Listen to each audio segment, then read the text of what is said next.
I think the greatest thing about IBVI is that we've always been this very hidden secret, if you will, in Milwaukee. We're all about employment for people who are blind and visually impaired. And when I walk out on the shop floor, the production floor, when I see our people that are out there, to know that they, not only are they doing the job we need them to do, but they are so proud to have those jobs. The pandemic that we're currently under, it's amazing to me. At the onset, I really felt, and a lot of us in the industry felt, that we were just weeks away or one positive case away from full shutdown.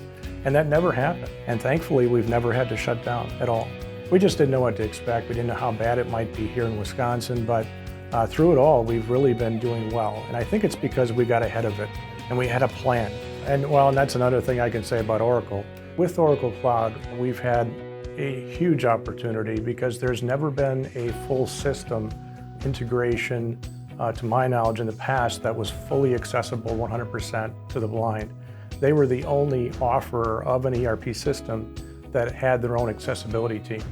And that was huge for us. We didn't want to end up with something that had limitations for our blind and visually impaired employees. And with Oracle Cloud, we don't have the limitations.